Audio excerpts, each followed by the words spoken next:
Expedia and Visit Scotland invite you to come experience the beauty that awaits in Scotland. The sweep of wild coastlines, quiet lochs, and untamed landscapes. Fresh cuisine that feels rooted in the land. Come experience the kind of stillness that stays with you long after you leave. Plan your Scottish escape today at expedia.com/Visit Scotland. Blowing ad budget on metrics that look great till the CFO sees them? That's bull spend. And marketers are calling it out in Dashboard Confessions. I remember telling my boss, it'll be good for the brand, when leads were slow. Yeah, it wasn't. Cut the bull spend. LinkedIn lets you target by company, job title, and more. Advertise on LinkedIn. Spend $250 on your first campaign and get a $250 credit. Go to linkedin.com/campaign. Terms and conditions apply. If we knew more about our sleep, what would we do differently? Would we go to bed at a consistent time or take steps to reduce interruptions to our sleep? With Sleep Score, Apple Watch measures your bedtime consistency, interruptions, and sleep duration. Then, every morning it combines these factors into an easy-to-understand score from 1 to 100. So you'll know how to take the quality of your sleep from okay to very high. Know your sleep score with Apple Watch. iPhone 11 or later required.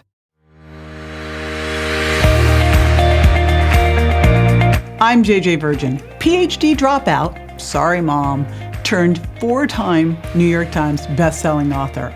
I'm a certified nutrition specialist, fitness Hall of Famer, and I speak at health conferences and trainings around the globe. But I'm driven, most of all, by my insatiable curiosity and love of science to keep asking questions, digging for answers, and sharing the information that I uncover with as many people as I can. And that's where you come in. That's why I created the Well Beyond 40 podcast to synthesize and simplify the science of health into actionable strategies to help you thrive. In each episode, we'll talk about what's working in the world of wellness, from personalized nutrition and healing your metabolism to powerful aging and prescriptive fitness. Join me on the journey to better health so you can love how you look and feel right now and have the energy to play full out at 100. Don't miss an episode. Subscribe now at subscribetojj.com to start unlocking your healthiest, most energetic self. Want to listen to this show ad-free? Head over to subscribetojj.com and start your ad-free experience today. So I spent 4.5 months, not in the ICU personally. My son was in the ICU. I was taking care of him. So I was very interested when I met Dr. Kwadwo Kyeremanteng. I hope I said that right. You'll hear me call him Dr. KK for this reason. I met him and did his podcast at Eudaimonia because he is an ICU and palliative care physician. So someone who's really seen it all. And what's interesting here is that he is on a mission to keep people out of the ICU because half of the people he sees in the ICU, he says it's preventable. Like if they'd been doing the right things with lifestyle, they never would have been there. He's the department head of critical care at the Ottawa Hospital, the host of the Solving Healthcare podcast, and the author of Unapologetic Leadership, A Guide to Leading with Courage, Values, and Authenticity. He also has a new book coming out, and we will put it in the show notes at jjvirgin.com/DRKK, Dr. KK. I'm not going to have you spell it either. And he's also changed his podcast name. It's actually now Prevention Over Prescription. You'll hear about it in the interview. What's interesting with him beyond all of this and all of the things he's now working on to get people out of the ICU, he's launched a nutrition company because he really sees food as medicine. He's a thought leader in healthcare innovation and AI and wellness. And again, he's founded Gaiata Nutrition, where he has supplements now that he can ship all over the world. That's fabulous, especially for my listeners here in Canada and the UK who are always asking me how to get them. You'll be able to get them. Again, I'll put that link on the show notes. And what we're going to be digging into today is what you can do to not become that person who's going into the ICU because you had something that could have been prevented. I know prevention can be hard to sell, but I don't think with this audience, because we are all about how to live our best, most powerful life for as long as possible. So a lot of that comes down to what we do, what we eat, and how we work out. We go deep into exercise, which is always one of my favorite topics, and some of the cool things that you can instantly put into action. So stay with me. I will be right back with Dr. KK.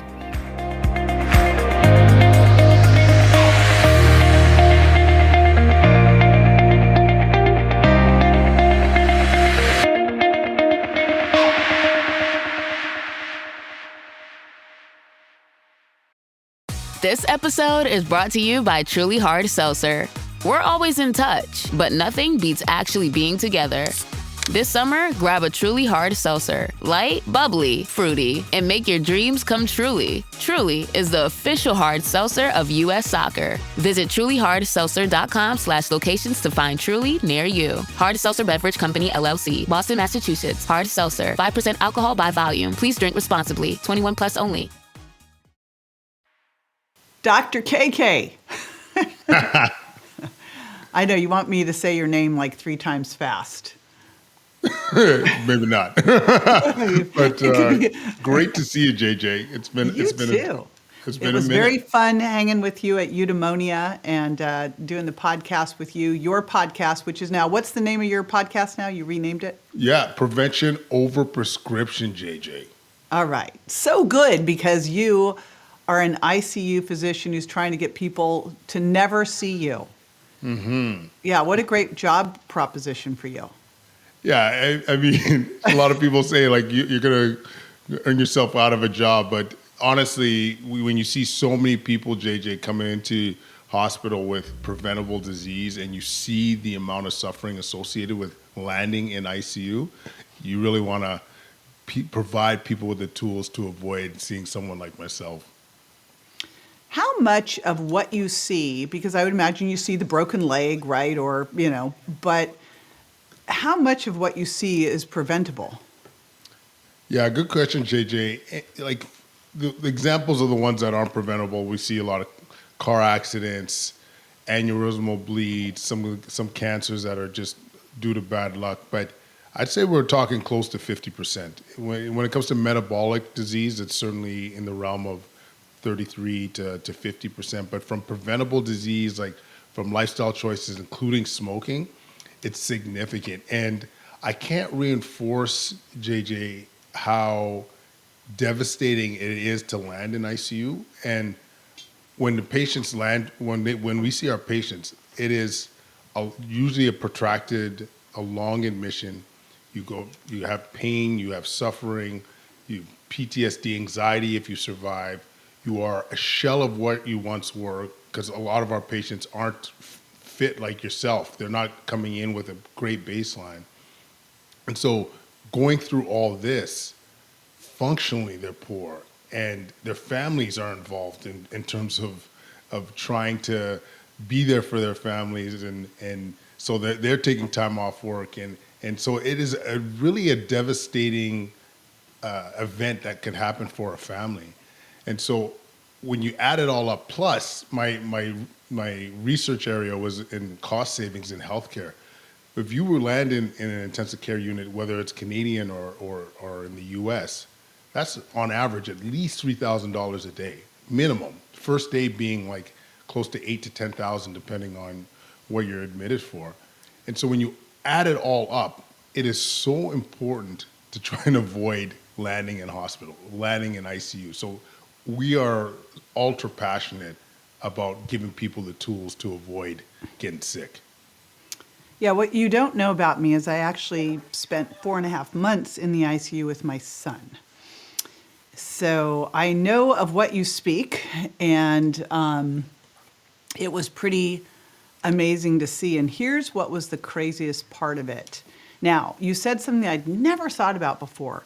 Fortunately, when my son got hit by a car and ended up in the ICU at 16, he was in really good shape when he landed there. because, when you're in a coma and then recovering and on bed rest, because he literally couldn't walk because of some of the injuries, you lose a lot of muscle. I was cranking him with aminos and fish oil and all sorts of stuff. But the other part was I came in healthy too, because that level of stress for the caretakers is insane. In fact, I tested our adrenal health after the fact, and his looked pretty good, and mine was like trashed. I'm like, wow.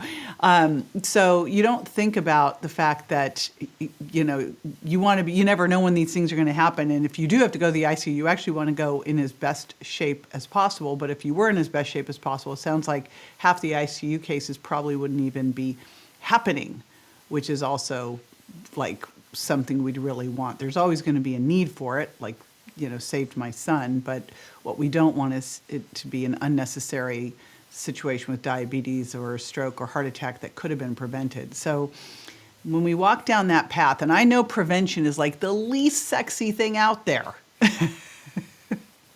It's just the hardest thing to sell. But we're going to sell it on this show because I know the people listening really care about quality of life and longevity. So what are some of the key things people could do to never have to see you in the ICU? So first of all, JJ, just really sorry that you and your son had to go through that and your family had to go through all that. And I don't know if you remember this, but on the show, you actually opened my eyes because of the peptide treatment that you mentioned in terms of treatment offers for your son. So you've really opened my eyes, and now it's an aspect where I want to explore in terms of being able to provide better care for our ICU patients. So I just wanted to, first of all, highlight that. In terms of important elements, so I can't tell you how vital it is to be strong. Like, we know already, like, if everyone on your show I'm sure has been an advocate of strength training and being strong going in. And I want to give you a quick story about a patient that I saw.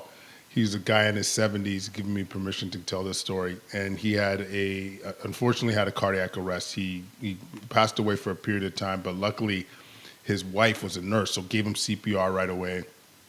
And in my line of work, if you're in your 70s and you have a cardiac arrest, you die for a period of time, you do not come out. You don't leave hospital. You don't. We rarely see you survive. And because of this man's disposition, so he was a guy that went to the gym 5 days a week, and had that resilience. Like, I call it body armor. He was physically. You could tell he went to the gym. He also was resilient mentally because you have that dedication, right, JJ? Like, right. You going to the gym 5 days a week, no matter how you feel. And he's a guy that was going at 5:30 in the morning. And long story short, he survived 3 months in the ICU. He got home. He got with his grandkids. He's not in a nursing home. And that was the power we saw of being strong, focusing on strength.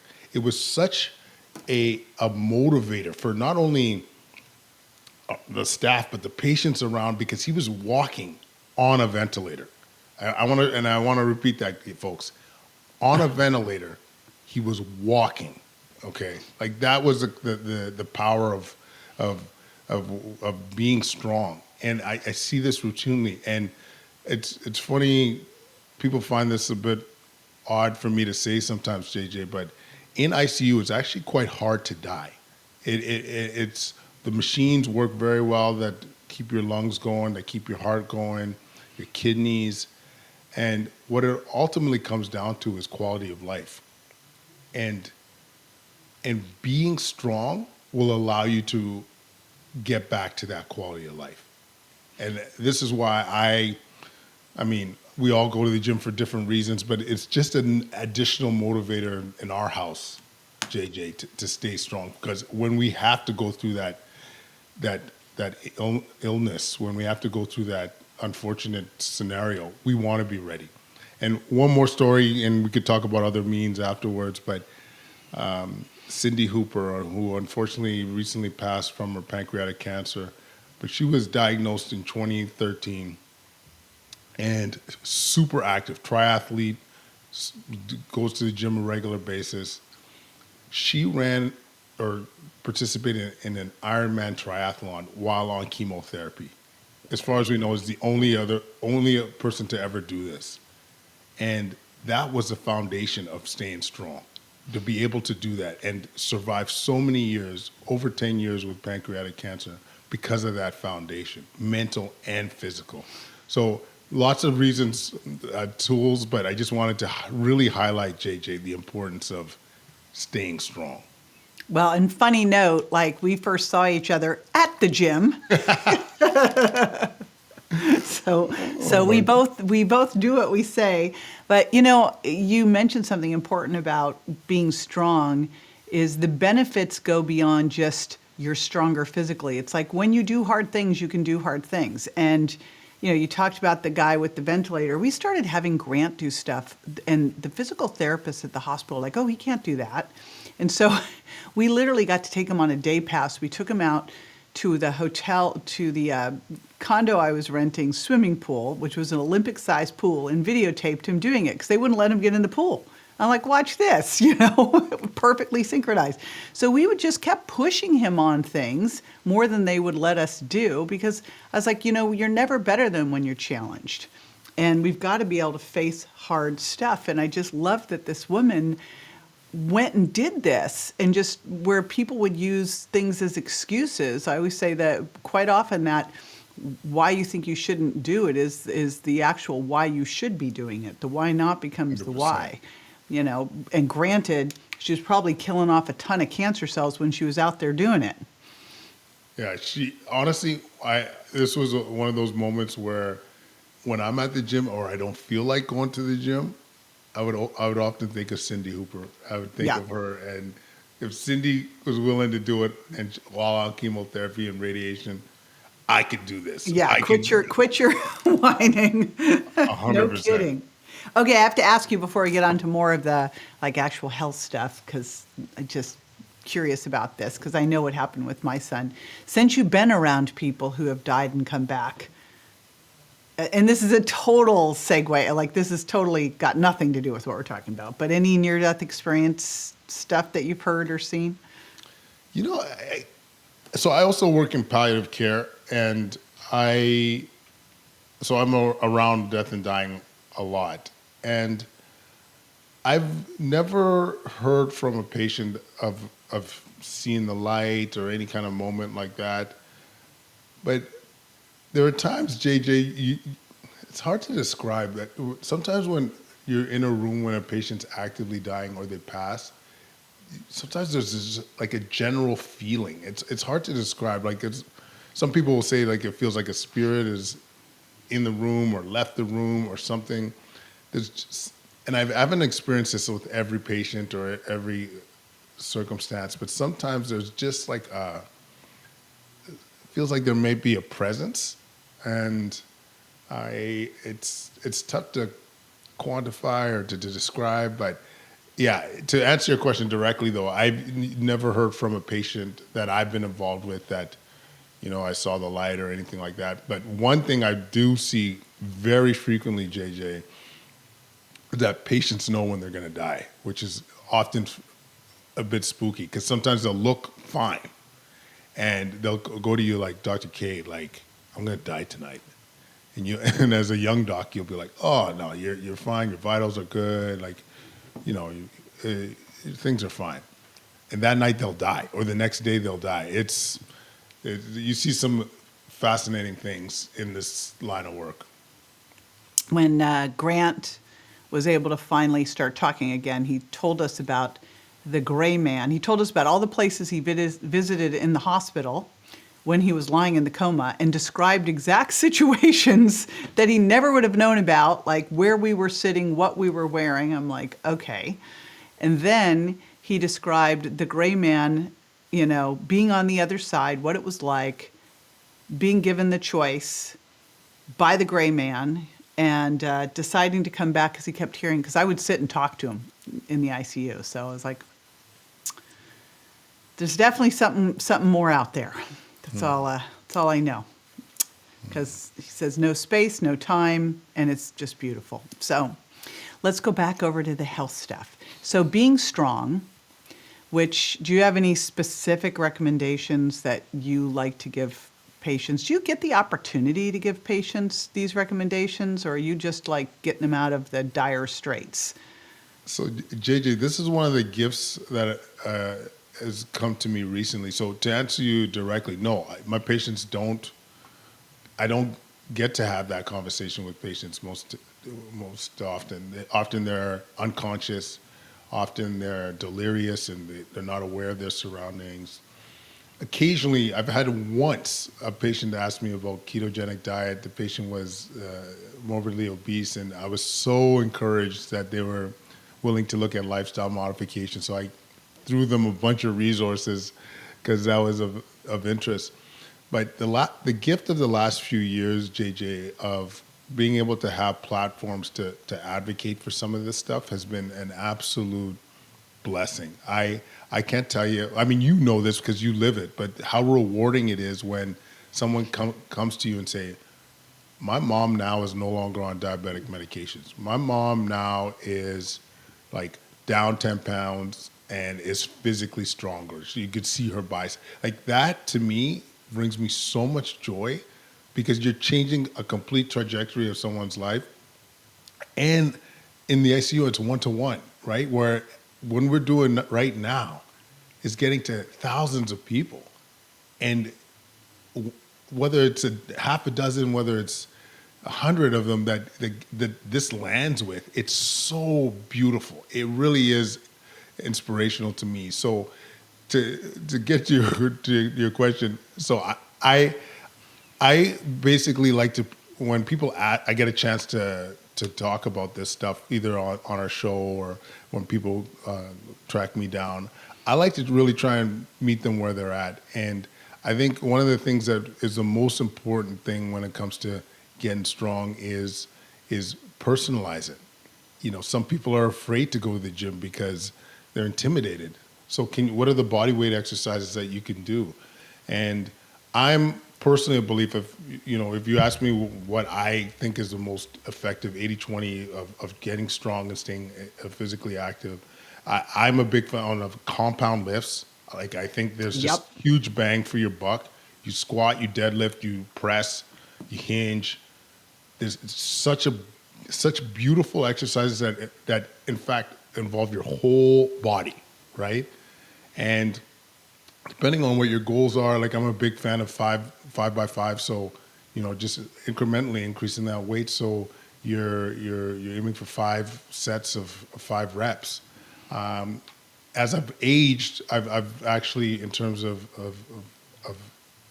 focusing on more high intensity interval training involving weights, like we will do a Tabata workout with kettlebell, doing kettlebell swings, Tabata workout for hang cleans, like things like that. But the average person that comes to me, if they're serious about trying to really get strong and increase their lean muscle mass, push weight, compound movements, and you're always, in my opinion, going to get results. I love compound movements. And I know they say, and it is true, that you can build the same amount of muscle doing a machine versus doing free weights, but it's different in that your body, your nervous system has to coordinate things very differently when you're kind of in the wild, which translates better to everyday life. And you named the ones that I really love, which are squats and deadlifts and presses. And you also mentioned 5x5. So for everybody listening, that would be like, let's say you're picking 5 different exercises. And I actually do it 5x5x5. I do 5 exercises, 5 sets, 5 reps. So it's the triple 5. But you could do it with 3 exercises. And basically, when you're working in that shorter rep range, you're going heavy and fast. And the heavy in that shorter range is really going to help develop strength, because power development, strength development, muscle development, actually, you can do them all at once. But if you're really focusing, strength is shorter sets. Power is just like you talked about, doing high intensity interval training, doing some, kettlebell swings and stuff like that. And by the way, I'm loving doing high intensity interval training with functional moves, because I feel like I kill 2 birds with 1 stone, like you 100%. talked about. It's awesome. 100%. And can I add one other thing too, JJ? Why I'm a big fan of compound lifts over machines? Yes. Is because most people, aside the ones in this room right now, their core is not where it needs to be. And so when you do the compound lifts, if you're doing it well, you're engaging your core. So you're going to prevent from that back pain from happening later on. And this is something that I wish I would have learned more as a young adult to build that foundation, because I was a machine guy forever, and I'd see those like the Olympic lifters do their thing and just kind of just keep a close eye but never really participate. But now I pretty much transitioned in my 40s, and now that back pain that I used to have is much better because you learn how to brace, you learn the need to have a strong core to be able to fulfill those lifts. And so that's, to me, one of the biggest advantages of doing those compound lifts. If you're doing it right, your core is engaged the whole time. And that way, when you're used to that, you're protecting your body. I love that. It's funny. I have the body divided into 4 parts: upper body pushing, upper body pulling, hip and thigh hinging, and power core. And I don't worry about core because core is in everything done correctly. And if you really think about it, if you used machines exclusively, you actually could get in more trouble. Yeah. Because you're protected. And in life, we're not protected. So I always say, if you have bad knees, you have a bad back, that's even more of a reason to do these things, not less. Whereas people tend to go, I can't do that because, and then you have that woman with pancreatic cancer running marathons. So yes, you can, is the answer, right? Absolutely. Well, what about the diet side of things? I'm tromping right down into religion now because diet is, jeez. It's funny. You're right, JJ. This is religion, but there's some. Once again, when people ask me, I try and give things on a personalized approach.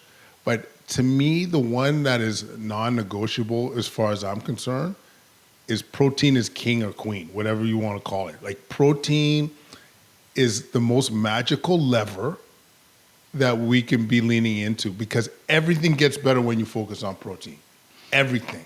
Like, your lean muscle mass is going to increase. Therefore, you are stronger. Therefore, you are improving your lean muscle or your basal metabolic rate, because your muscles love glucose and they're burning up those calories just by being bigger. You are more stabilizing your blood sugar. So for those pre-diabetics or diabetics, here's the antidote, right? Like, gaining that lean muscle mass because your increased protein intake. You are fuller, so you're not going to want to crave those chips as much, or those Ritz crackers, or those high refined carbohydrates, because you're satisfied. You're less feeling a need to fill a gap. And so when you add it all up, the improved insulin resistance, the increased lean muscle mass, being fuller, it's just an amazing lever. Whether you are vegan, whether you are low carb, whether you are keto focused, like, this to me is the non-negotiable. This is the one that I think, if you're serious about being healthier, this is where you got to lean into. And some of the other parts, like, I really think can be individualized. Like, I'm a big fan of intermittent fasting. Like, I don't eat, or time restricted eating, depending on how strict you want to be with your definitions, but I don't eat till noon, and I allow myself about 3,000 calories a day, and it allows me to just focus. Like, I don't have to think about the quantity of food. I just get to demolish my meals, and assuming they're high quality meals, I just get to eat like a beast, and I love it. I love it. And so this is it's a good lever for some, not for all. Low carb, I think it works for some, but once again, I think it's individualized. Keto, my main issue with keto is that it's hard to sustain, and any kind of nutrition approach to me has to be sustainable. And then the last one I'll mention is staying away from the middle of the food aisle, avoiding the processed food. And I know that's easier said than done, but I can't see I can't tell you how many transformative transformations I've seen from people that have eliminated especially specific processed foods. I had a guy, colleague, stopped taking pop altogether, lost 30 pounds in no time. Like, It's amazing to me that people are still drinking soda. Like, this just completely, maybe I'm completely naive, but obviously people are buying it, it's in the store. So, but it's amazing. That's like one of the easiest things that you can do to improve your health. Just don't have soda. 100%. I think similar to other things, people are just addictive. It's addictive. Many of the processed foods that we grew up on now, it's hard to believe to say that we grew up on processed foods. Our ancestors. I was raised on Pop-Tarts and Captain Crunch. Exactly. Like I was, Honey Nut Cheerios, Frosted Flakes, Fruit Loops, you know what I'm saying?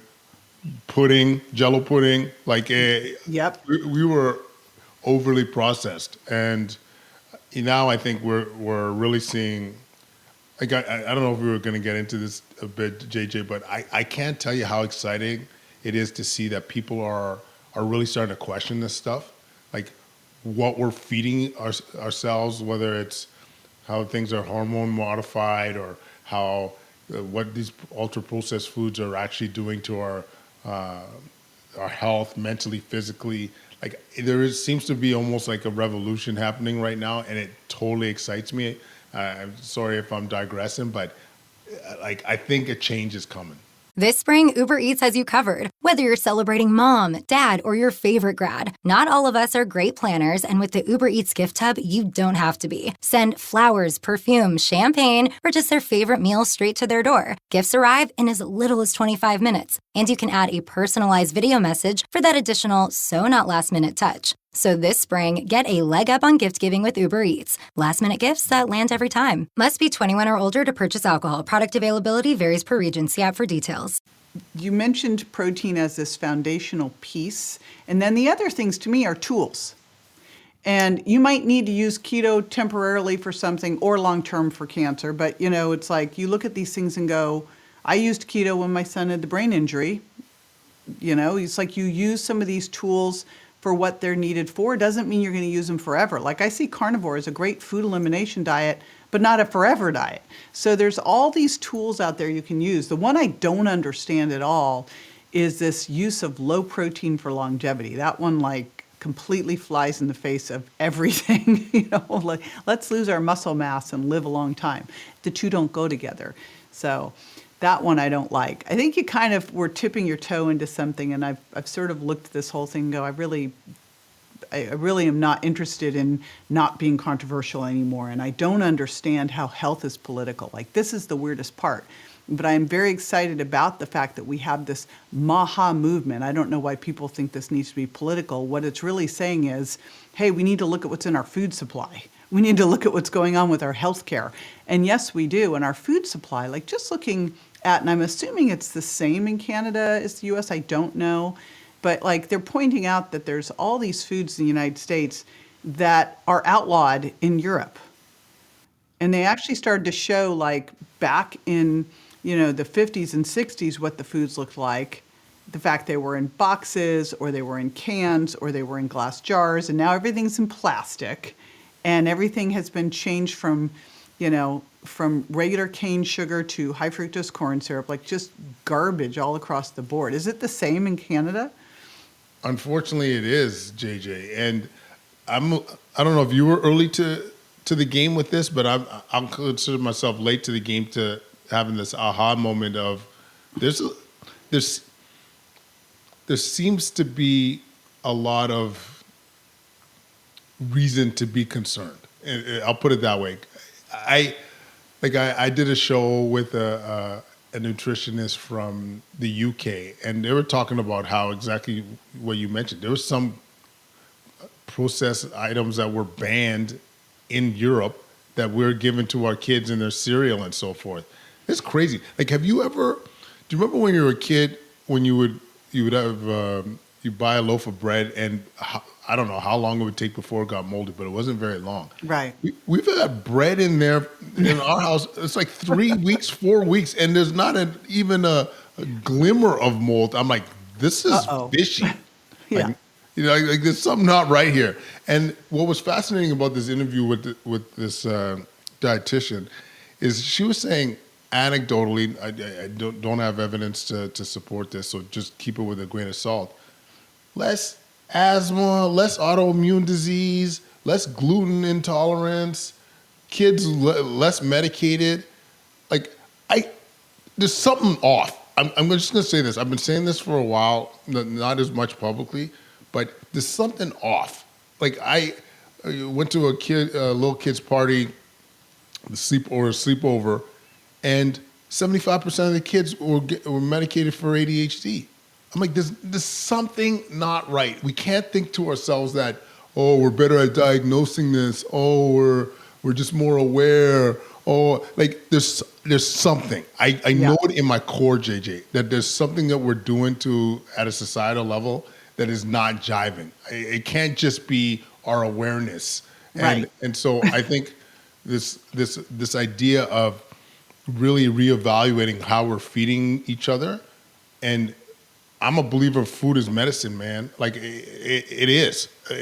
Like you mentioned ketogenic diets for cancer patients, ketogenic diet for mental health disturbances, for epilepsy. Yep. Like, well, they've been around. This has been around. I always love people going, it's a fad diet. I go, oh no, this has been around for like, what, hundreds if not thousands of years, people using this when they didn't have anything else for epilepsy. This is not a new one.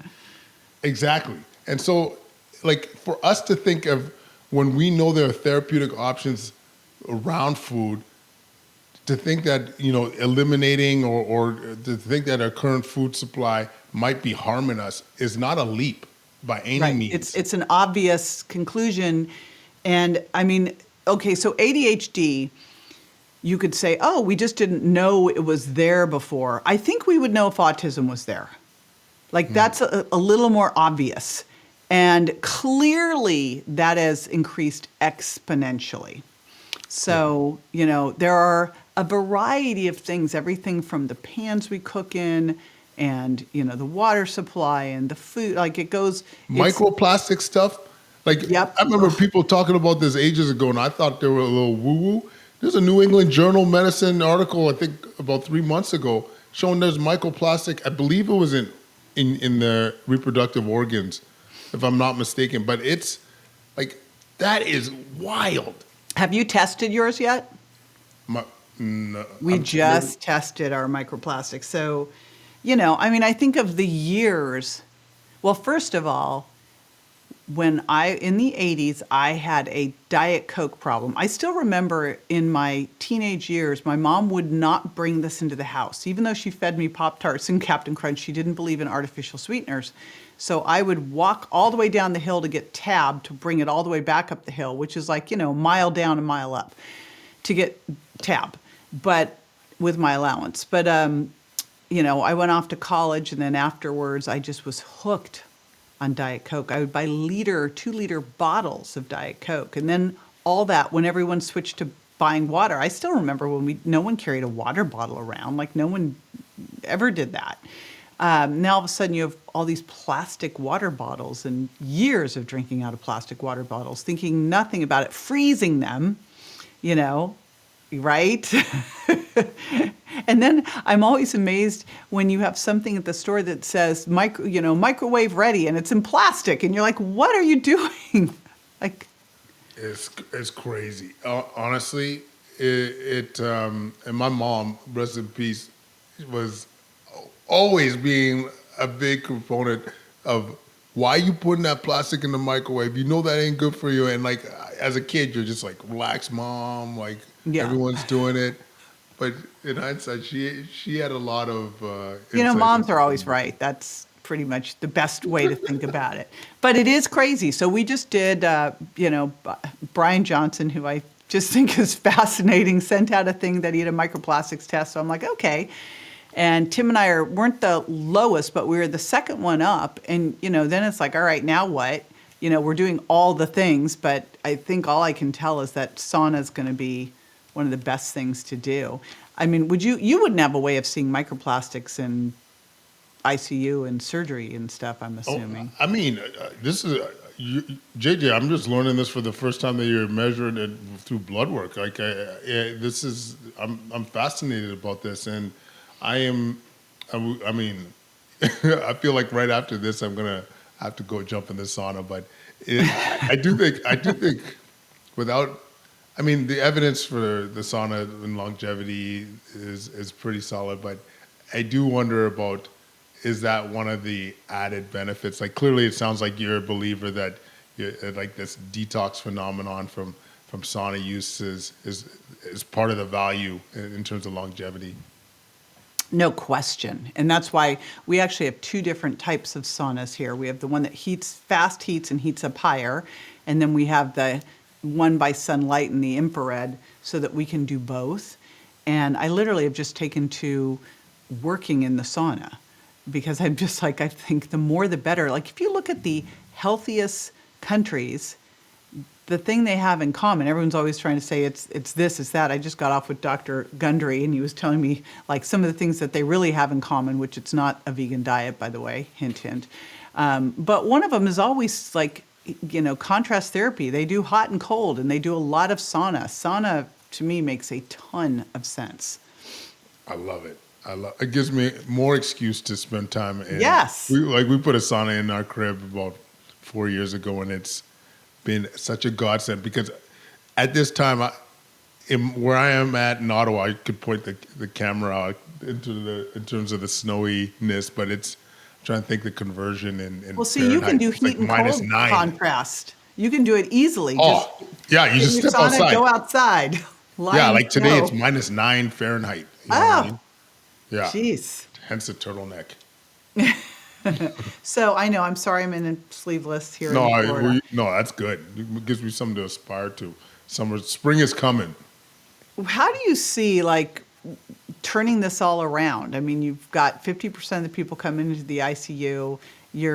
I would assume it would be kind of frustrating now knowing what you know to patch them up and send them on their way. Like, how do you see shifting all of this? Is there a way to do that? That's a great question. I often ask some of our guests the same thing, JJ. And if you asked me 2 years ago, I would be a little bit more on the frustrated, pessimistic side. Like, we're not really making any headway. But JJ, this is an exciting time to be in this landscape as far as I'm concerned, because people are thriving. I see it. They're thriving to get healthier. They're thriving to avoid using the acute care system. They see the benefits of trying to get healthy. And so I am encouraged not only because the public seems to be responding to a certain degree, but also young healthcare providers. I'm seeing more initiatives out of them. I interviewed a kid yesterday. He's in his third year of residency that is evaluating the impact of exercise on mental health. And he was the first to say that the beauty of exercise is that you're killing multiple birds with one stone. Like, you're getting metabolically healthier. You're becoming more resilient. You are improving your mental health as a result of exercise. And he's the future of our healthcare system. And so I think there's a momentum here. And what I'm trying to encourage all of us, including you, JJ, is like, do not slow down. This is the time that in fact, that we should be accelerating. We should be having more conversations. I'll give you an example of what I'm trying to do more of this year. I unfortunately had a friend of the family in his mid to late 40s pass away unexpectedly, and suspected it was a heart attack.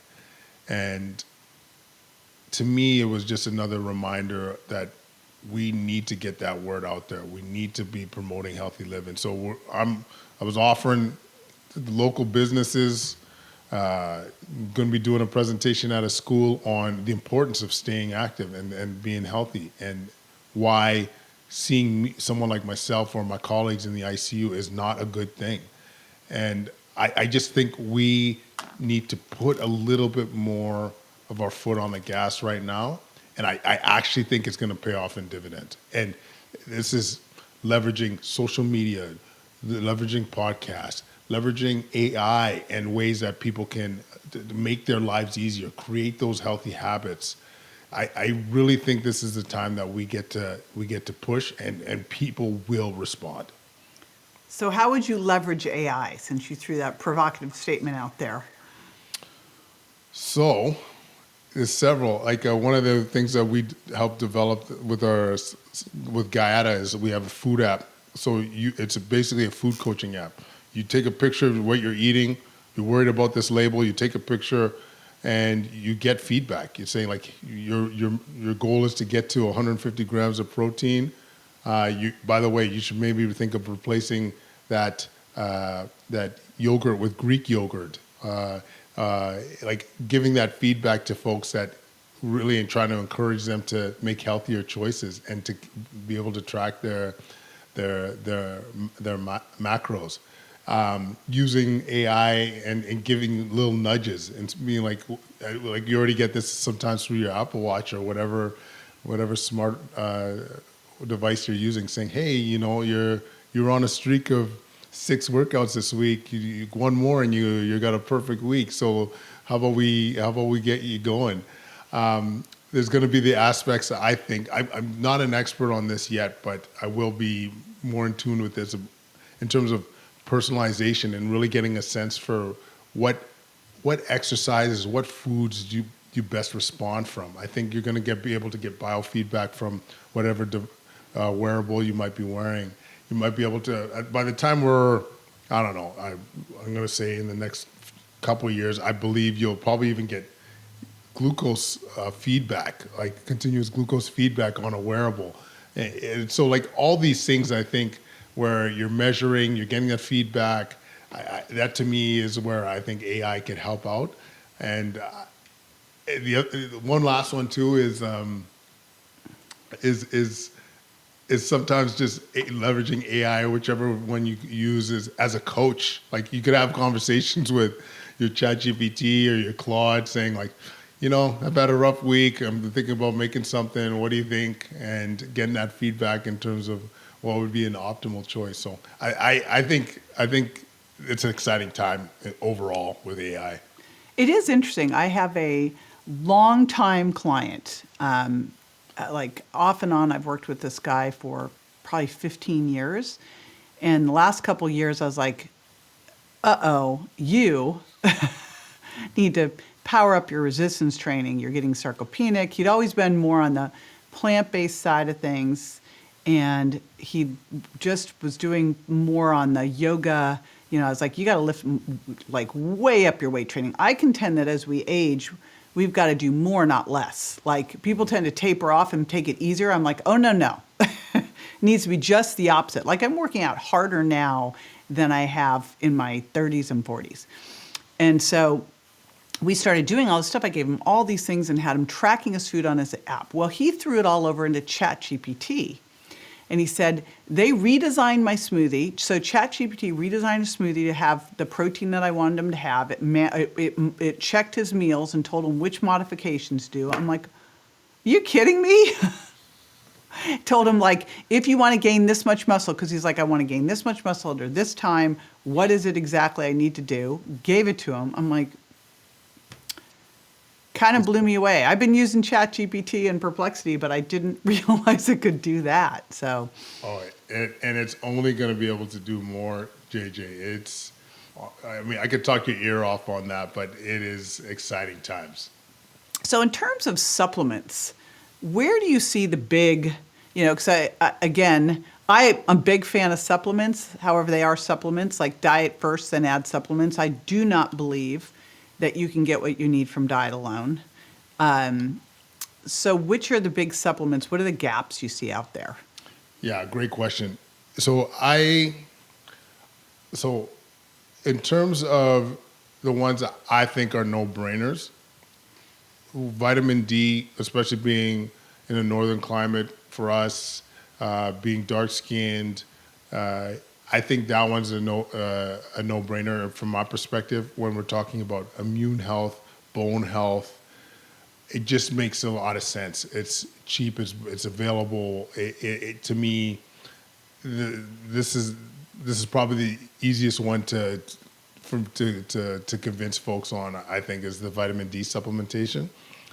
I also like from a daily regular supplement creatine. To me, like, yay. it's one of the And thank you for the Shia team, by the way. Props to JJ. Mama Bear, Kathy Kyeremanteng is a big fan of the Shia team. Good. Got to get these you can women see her. taking creatine and not being afraid. Yeah, I think it's interesting.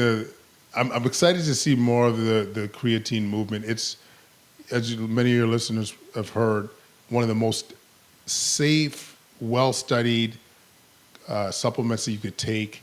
You're increasing your lean muscle mass, your recovery, your strength, as we talked about, and then the mental health side and mood.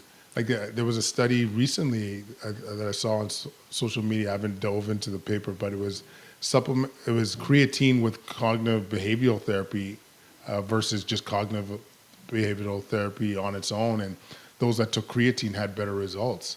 And so you have the cognitive, the mental health side, and the physical attributes. Like there's W's all over the place. And then in terms of other ones, I like the fish oil for the anti-inflammatory aspects, the reducing risk of dementia. I personally take collagen for my joints health. Like it's not for my hair, my skin, even though it's it is pretty. But as I'm not getting younger, you get that there's some pretty solid evidence to support like those that are having like early signs of osteoarthritis and so forth. Well, think about, we used to do, like 100 years plus ago, we used to get a lot more bone broth into our diet. Like I have a bone broth shake, but I'm not making bone broth at home. You do a bone broth shake? So like what do you put in it? Well, so it's dehydrated beef peptides, basically bone broth. Okay. And so that I've spiked with additional amino acids because, of course, collagen is deficient. So that's what I do. So it's about 80% collagen. So I either do that and or more collagen, but I agree with you. That's one I do every single, like all the stuff you're saying are all the things that I do. And, you think about our body makes vitamin D. I don't know about you, but I've never seen a vitamin D test that's in the ideal range of someone who is not supplementing. Ever. Never. Yeah. I mean, I'm in a very different world, JJ, where like I don't see healthy people. So, but if you were to take, like I don't know the actual numbers, but if you were to take a sample of everyone's vitamin D level in the ICU, it would be in its boots. Like almost everybody, because we see a lot of chronic disease, and that's obviously associated with low vitamin D levels. So yeah, if I saw a normal vitamin D level in the ICU, I might have to do a one-handed cartwheel and be like, wow, this actually happened. And just to complete the list, JJ, the other one that I tend to take is two more, magnesium glycinate. We take that. I like to take it for sleep and stress reduction, so I take it before bed. And then the last one, whey protein. I do that. I don't do it every day. I do it when I don't feel like I'm going to meet my protein goals, or sometimes I like to take it after a workout to more likely achieve my increase in my lean muscle mass. But yeah, overall, those would be my heavy hitters. And see, I think throw some whey and some collagen into that whey. And then you've got a 1-2 punch on that one. So, yep, those are collagen, vitamin D, fish oil, magnesium, like are my, and then of course, Mitapure and NAD plus and Senolytics. Those are my other ones that I take. But I feel like I'm still learning. You're going to have to come back on the show, by the way, to talk about some of this, like especially like the mitochondrial health, and the peptides. We talked on it a little bit on the show, but the stuff I'm learning now is absolutely fascinating. Like the microdosing and autoimmune disease. And Oh, you're down the rabbit hole. You need to have Oh. Dr. Tina Moore on your show, too. Tina Moore? Oh, yes. You want Tina, I'll connect you up.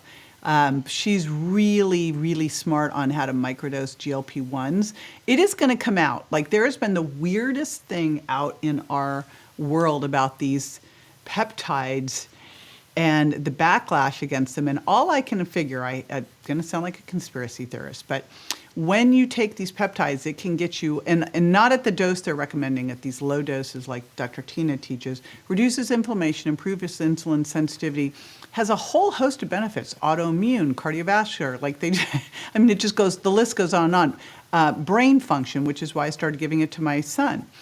And what I think is that it reduces polypharmacy, so that's probably why there's the little backlash, because all of a sudden you could put someone on one of these and they wouldn't need a statin or, their blood pressure meds and their diabetes meds. A lot of stuff could shift.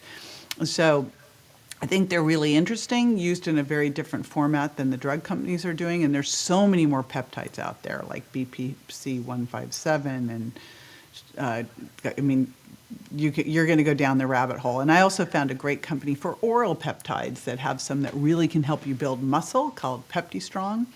So, oh man, we definitely got to talk. You're going to. And can I ask you, JJ, I know it's your show, but you're saying you lift heavier these days, right? Like as you age. How are you finding recovery though? Because I'm finding myself like these these like nagging injuries that just seem to not go away as easy. I don't know if you're finding the same, or how do you approach recovery? So it's interesting. I had a brief moment in time where recovery was very challenged, and it was when I was going into perimenopause, my estrogen dropped. And actually, Dr. Vonda Wright talks about this. She was the first person to identify the musculoskeletal syndrome of menopause. I just fortunately went into my dentist because my teeth were bleeding. He goes, oh, that's estrogen. So I started an estrogen patch and boom, I was recovering. So I have found with creatine, so I take my Sheatine product, I take 2 doses of that a day. I take collagen, I take a lot of protein, I do my fish oils, magnesium. I take that Mitapure by Timeline that helps you get stronger and helps you recover. I take NAD+, which is really great going in, and I do the Senolytics.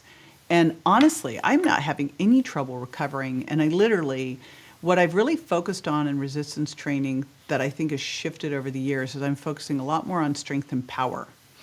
So a lot of throwing, a lot of jumping, a lot of like hard stuff, pull-ups and, deep squats and stuff, which you'd listen and go, oh, okay, I've got bad knees. Well, I have a knee replacement, a hip replacement, and a broken foot, So,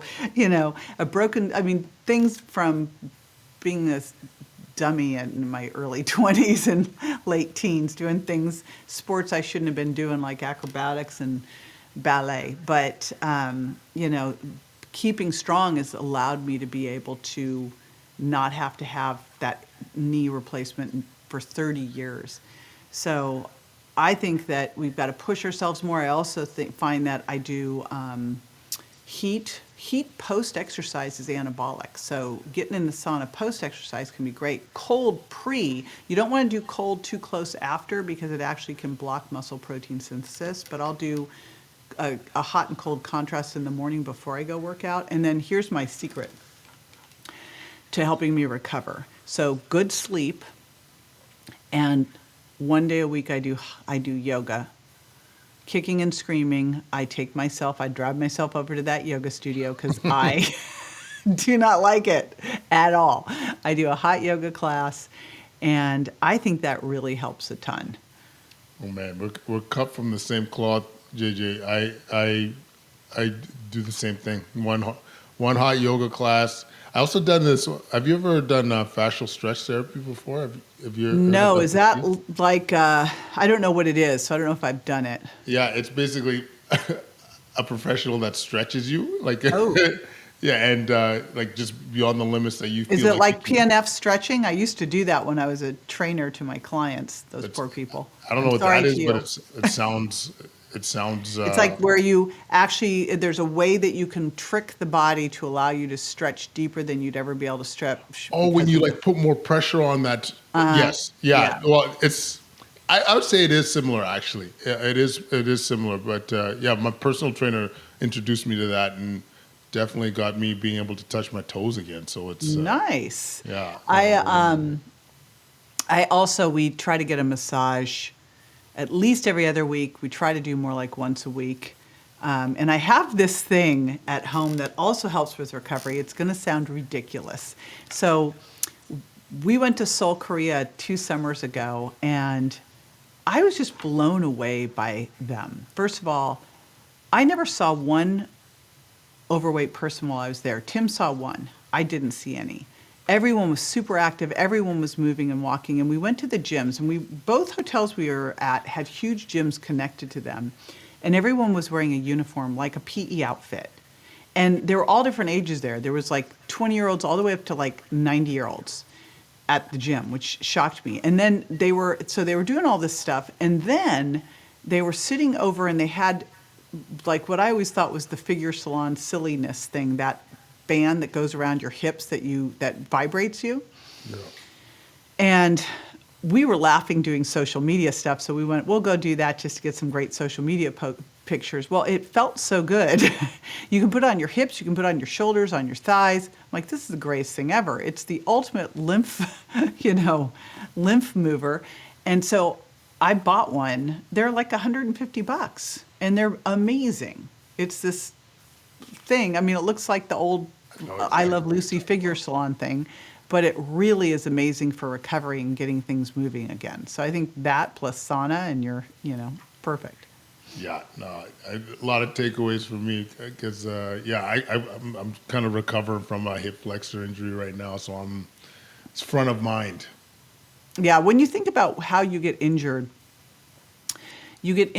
not, so people talk about tearing a muscle. Well, we micro tear muscles when we work out, but where we're really getting injured is the muscle tendon connection, right? And the tendon bone connection. So what I always think about is, what do I need to do to get because, when you're first starting to work out, it's your muscles and tendons learning to communicate, your central nervous system learning how to do those moves. So form is everything.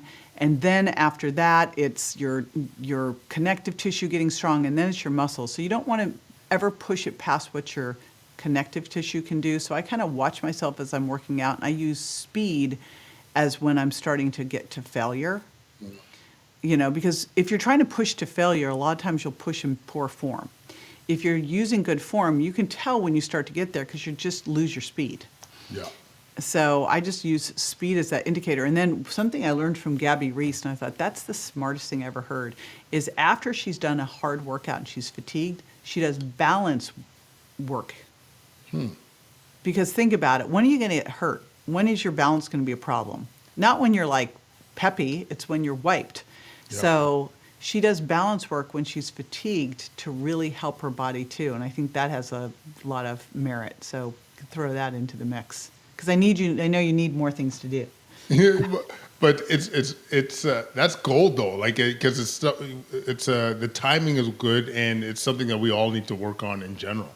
Yeah, and it's just something quick you can do. Like it doesn't take, like stand on one leg, close your eyes. Yeah. I've been doing these things where I kneel on the floor and then I get up and down, my hands are up here or up here. I'm going to start doing it with dumbbells. I haven't started that yet, but standing up and down that way. Yeah. No, you're winning the game, JJ. There we go. We're both winning, and you're winning out there doing the good work, keeping people out from seeing you. So we just got to get this message out far and wide. I appreciate that you are writing books and have a podcast. I know you have a book. It'll either be out or it's coming out. So we will make sure we put all of that in the show notes. Where are some of the places that people can follow you? I know you have your podcast. Again, the name is Prevention Over Prescription. You get, honestly, JJ, we're all over the place. Like if you go to drkwadwo.ca, that's our natural website, and most of our information's on there. And how do you spell? We'll put all this at jjvirgin.com. DRKK, Dr. KK. I'm making it super easy. The team at first spelled your name out. I go, you know what? I'm going to make it easy. There you go. Yeah. But drkwadwo.ca. We're everywhere on social media at Quadcast, so KWADCAST. We got our supplement brand, Guide to Nutrition. We got as you mentioned, a book that's coming out, and we have also our first book on apologetic leadership, all on Amazon. Are your supplements both in U.S. and Canada or just in Canada? Oh, we're global, JJ. Global. We're global. That is hard to do. It is, but our number one clients are in Canada and the U.S., luckily. Okay, it's great to have a place to send people in Canada because I was sending stuff in, and the licensing and cost for every single product, I was like tearing my hair out. Oh, it's not easy. It's not easy. But Nope. Honestly, JJ, just if I could take a second, just thank you for the work you've been doing and having me on your show. My wife, Kathy, is what got me onto JJ, and you've been an absolute inspiration. She's lifting heavier. She is on the Sheatine. She looks incredible, feels incredible, busy mom of 3. And I think a lot of that we have you to be grateful for. So I'm in awe of JJ the more I learn about you, and it's a real honor to be able to jump on your show. Thank you. I appreciate it.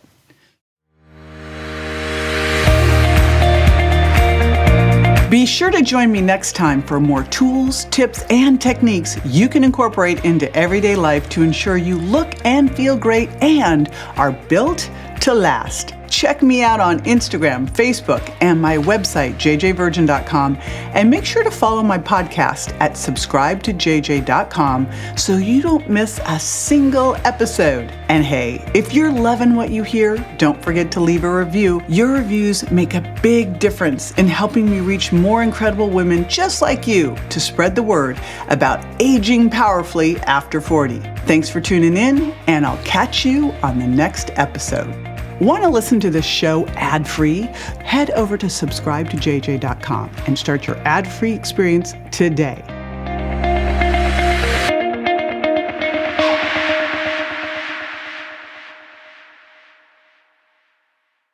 Hey, JJ here, and just a reminder that the Well Beyond 40 podcast offers health, wellness, fitness, and nutritional information that's designed for educational and entertainment purposes only. You should not rely on this information as a substitute for, nor does it replace professional medical advice, diagnosis, or treatment. If you have any concerns or questions about your health, you should always consult with a physician or other healthcare professional.